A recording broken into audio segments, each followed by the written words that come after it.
안녕하세요. 송기균입니다. 제가 말씀드릴 주제는 서울 집값 폭등 문제입니다. 지난 6년 동안 서울 집값이 60%가량 폭등했습니다. 그 근본 원인이 뭔지를 분석하고 서울 집값 하락을 위한 합리적인 대안이 무엇인지 여러분과 함께 찾아보고자 합니다. 제 소개를 간략하게 드리겠습니다. 송기균 경제연구소 소장입니다. 내일신문 경제시평란에 9년 5개월간 고정 필진으로 칼럼을 게재를 했습니다. 인터넷 신문인 뷰스앤뉴스에 서울 집값 폭등 문제를 분석하고 대안을 제시하는 글을 게재를 했습니다. 역시 인터넷 신문인 프레시안에 2달 전부터 같은 주제로 칼럼을 게재하고 있습니다. 유튜브 채널 집값 하락해야 산다를 운영하고 있습니다. 최근 일주일간 서울 집값 관련해서 가장 눈에 띄는 뉴스는 임대사업자 30명이 보유한 주택만 1만 채, 이런 기사입니다. 정동영 국회의원이 발표한 보도 자료를 기사화한 내용입니다. 두 가지 점이 관심을 끌었는데, 하나는 유력 정치인이 서울 집값 폭등 문제를 정면으로 제기했다라는 점이고, 또 하나는 그 제기한 내용이 서울 집값 폭등의 근본 문제를 정확히 겨냥했다는 겁니다. 최근의 핫 이슈가 민간 아파트 분양가 상한제죠. 그것보다도 훨씬 더 중요하고, 그리고 집값에 미치는 영향이 100배는 더 큰 정책을 겨냥을 했습니다. 유력 정치인들이 집값 안정시켜라 이런 이야기는 자주 해요. 허나 만한 이야기죠. 진정 그럴 의지가 있다면 왜 서울 집값 폭등했는지 그 원인을 밝히고 서울 집값 하락시킬 구체적인 정책을 제시해야 되는데, 이런 정치인 저는 보지 못했습니다. 지금 집권 여당인 민주당, 그리고 과거 여당이었던 자한당은 서울 집값 폭등에 큰 책임이 있죠. 그래서 가급적 이 문제를 언급하지 않기를 바랄 겁니다. 정의당이야 서울 집값 폭등에 전혀 책임도 없고, 또 상대적으로 진보 성향이니까 이 서울 집값으로 고통받는, 그리고 피해자인 90% 국민들 입장에서 서울 집값 하락시킬 이런 구체적인 정책을 내놓는 말도 한데, 물론 제가 과문한 탓도 있지만 제가 들어본 적이 없습니다. 정확한 이유를 제가 모르겠지만 유력 정치인이라는 사람들이 이 서울 집값 폭등 문제를 거론하는 것을 대단히 꺼리고 있는 것 같습니다. 그런데 민주평화당 대표가 서울 집값 폭등 원인이다, 그리고 이렇게 해야 해결된다라는 문제를 정식으로 거론을 했습니다. 저는 우리 사회에서 지금 가장 시급히 해결해야 될 문제가 이 서울 집값 폭등 문제라고 생각을 합니다. 90% 넘는 압도적 다수 국민들이 이것 때문에 고통받고 피해를 입고 있지요. 그래서 어떤 정치인이든 이 문제를 진정성 있게 거론을 하고 문제 제기하는 것은 대단히 반갑고 환영할 만한 일이라고 생각을 합니다. 여기서 한 걸음 더 나가서 법 개정안 발의까지 한다면 더할 나위 없이 바람직하겠지만, 저는 단지 문제 제기한 것만으로도 환영할 만한 일이다, 이렇게 생각을 합니다.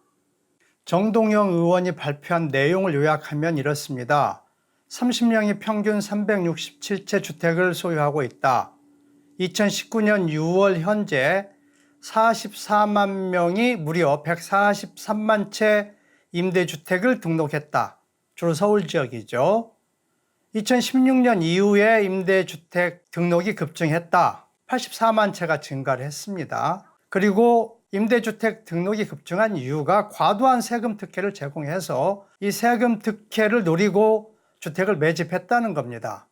세금 특혜 내용이 종부세, 임대소득세, 양도소득세 등 거의 모든 세금을 대폭 감면해서 거의 안 내도록 해줬다는 거죠. 박근혜 정부가 그 세금 특혜를 첫 도입했는데 문재인 정부 들어서 특혜를 더욱 확대했다는 거예요.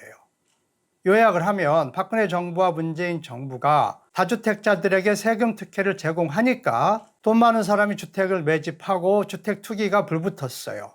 그래서 서울 집값이 폭등했다라고 이 자료, 이 발표 내용은 밝히고 있습니다. 이제 해결책은 당연히 과도한 세금 특혜를 축소해서 다주택자의 주택 매도를 유도를 하도록 해야 한다라는 내용입니다. 그래서 이러한 내용이 맞는지 팩트 체크를 해보겠습니다. 이 주택임대사업자 규제는 줄고 혜택은 늘어난다. 2014년 7월 8일 박근혜 정부가 발표한 임대사업자에 대한 혜택 늘리는 정책 내용입니다. 이 준공공임대주택 등록 시 조세 감면하고 금융 지원을 대폭 확대한다. 이게 핵심 내용이에요. 자세한 내용을 이쪽을 보면 1번의 임대사업자에 대한 주택 매입 자금 융자 대상을 확대하겠다는 내용이 있죠. 4쪽에는 6번 준공공임대주택에 대한 소득세 법인세 및 양도소득세 감면을 확대한다고 되어 있습니다. 그리고 준공공임대주택으로 등록할 경우에 양도소득세를 아예 전액 면제한다라고 밝히고 있어요. 박근혜 정부가 세금 특혜를 제공한 근거 자료입니다. 집주인과 세입자가 상생하는 임대주택 등록 활성화 방안입니다. 2017년 12월 13일 문재인 정부가 시행한 거예요. 그 내용을 보면 3쪽 기본 방향, 집주인에 대한 혜택입니다. 1. 지방세 감면을 확대한다. 2.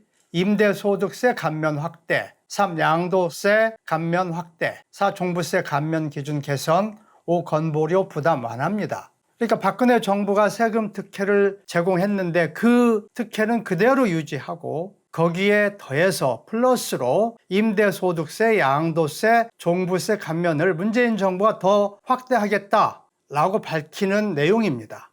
중요한 점은 세금 특혜를 주는 조건으로 제시한 내용이 8년간 매도 금지입니다. 그래서 이러한 내용을 요약을 하면 이런 내용이 됩니다. 주택을 여러 채 사서 8년간 팔지 않고 보유하면 시세 차익이 몇 억이 생기든 몇십억이 생기더라도 재산세, 종부세, 양도세를 거의 안 내도록 해주겠다라는 것입니다. 문재인 정부가 촛불혁명으로 정권을 잡은 정부지요. 박근혜 정부 후반에 서울 주택시장에 투기가 불이 붙었는데 그 투기 불씨를 당장 끌 거라고 대다수 사람들이 예상을 했습니다. 다주택자에 대한 세금 혜택 즉각 폐지하고 취소할 거라고 모든 사람들이 예상을 했어요. 그런데 그렇게 하지 않았습니다. 임대사업자란 다주택자들이에요. 다주택자란 주택을 여러 채 시세 차익 노리고 매입을 하는 사람들이니까 주택 투기자와 다를 바가 없습니다. 그런 사람들에게 세금 혜택을 취소하긴커녕 더 늘려줬습니다. 게다가 대대적으로 홍보를 했습니다. 돈 있는 분들은 집 사서 여러 채 사서 8년 동안 팔지 않고 보유하면은 거의 모든 세금 거의 안 내도록 해주겠습니다라고 홍보를 했어요. 여러분 상상이 안 간다 이러신 분들 있을 것 같습니다만 이거 분명한 팩트잖아요. 그래서 어떤 일이 일어났겠습니까? 돈 많은 사람들이 안심하고 주택 매집에 뛰어들었겠죠. 지방은 공급 과잉으로 시세가 안 올라갈 것이 뻔히 보이니까 서울로 돈이 다 몰려들었습니다. 몇 채를 샀겠습니까?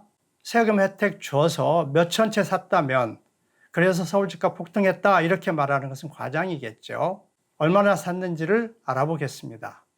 2017년, 18년 2년간 서울의 신규로 임대주택 등록 추산한 자료입니다. 이 국토부가 정확한 수치를 발표를 하지 않아서 여러 개 자료들을 토대로 추산을 해봤습니다. 임대 등록 주택 수가 57만 2천 채입니다. 2년 동안요. 서울 비율이 대략 37.3%예요. 그래서 이 비율로 계산하니까 2년 동안 서울의 임대 등록 주택 한 수치가 21만 3천 채입니다. 2017년하고 2018년 2년간 서울서만 무려 21만 채 주택을 매집을 해서 임대주택으로 등록을 한 겁니다. 경기도까지 합치면 37만 채예요. 그래서 매입이 아니라 매집이라고 말하는 겁니다. 서울에서 2년간 21만 채 주택 매집이 서울 집값에 어느 정도 영향을 미쳤는지를 보겠습니다. 국토교통부가 발간한 2019 주택업무 편람입니다. 374쪽을 보면 지역별 주택 건설 실적이 나와요. 서울이 2017년에 11만 3,131채고 2018년에는 6만 5,751채입니다. 2년간 합치면 17만 9천 호가 주택이 건설됐어요. 여기에는 집을 헐고 새 집을 지은 경우도 있고 재개발, 재건축이 다 포함이 되니까 실제로 주택시장에 공급된 주택은 10만 채가 안 될 겁니다. 그런데 정부가 투기꾼들에게 세금 특채 줘가면서 매집하도록 한 주택이 21만 채였어요. 신규 공급은 2년간 10만 채인데 임대사업자가 주택 매집한 수치가 21만 채, 2배가 넘죠. 산수만 할 수 있으면 답이 금방 나오잖아요. 집값이 폭등 안 하면 오히려 이상하겠죠.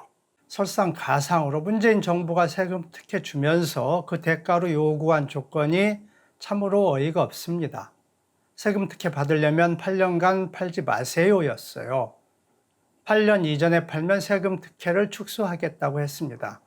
21만 채 주택을 매집하고 그 주택을 8년간 매도 금지. 집값 폭등을 위한 완벽한 조건이죠.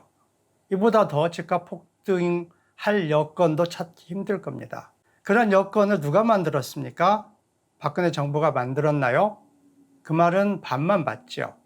만약에 문재인 정부가 집권을 해서 그러한 세금 특혜를 취소하고 폐지했다면 서울 집값은 박근혜 정부 초기로 하락했을 겁니다. 압도적 다수 국민이 지금 당하는 그런 고통도 없었을 겁니다. 그런데 세금 특혜를 더 늘리고 대대적으로 홍보를 해서 돈 많은 사람들 서울 주택 매집하고 팔지 않도록 그런 여건을 만들어줬어요. 그래서 저는 문재인 정부의 책임이 훨씬 더 크다라고 주장을 합니다. 결자 해지라는 말이 있습니다. 이제 문재인 정부가 그런 고통을 해소하기 위한 정책을 펴면 됩니다. 어렵지 않지요. 임대사업자에 대한 엄청난 세금 혜택을 폐지를 하면 그들이 가진 주택이 매물로 나오고 집값은 하락을 할 것입니다. 저는 이 집권 여당, 집권 세력들이 이러한 정책을 신속하게 펴기를 바란다. 이 말로 오늘 제 방송의 결론을 대신하고자 합니다. 시청해 주신 여러분 감사합니다.